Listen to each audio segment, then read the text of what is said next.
Hello friends, Thursday afternoon அம்மா வீட்டுக்கு தேவையானது எல்லாத்தையுமே எடுத்து வச்சுட்டு கிளம்புறதுக்கு ரெடி ஆயாச்சு. ஏன்னா ஆல்ரெடி பிளட் கவுண்ட் வந்து ரொம்ப கம்மியாக இருக்குது அப்படின்னு சொல்லியிருக்காங்க.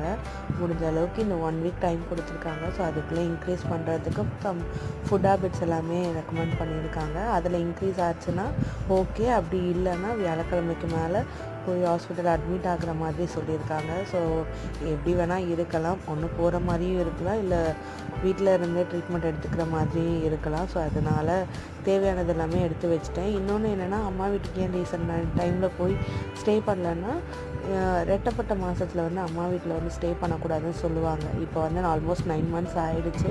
ஸோ அதனால் கிளம்பலாம் அப்படின்ட்டு ரெடி ஆகியாச்சு. அப்புறம் ஹஸ்பண்ட்க்கும் அவருக்கு தேவையான திங்ஸ் எல்லாமே அவர் கைவாட்டத்தில் எடுத்து வச்சுட்டு அவரும் நம்மளுக்கு அடிக்கடி ஃபோன் பண்ணி தொல்லை பண்ண வேண்டியது இருக்காது. அப்புறம் குட்டிக்கு தேவையானது எந்தெல்லாமே எடுத்து வச்சுட்டு அம்மா வீட்டுக்கு கிளம்பிட்டேன். நெக்ஸ்ட் வீடியோவில் பார்க்கலாம்.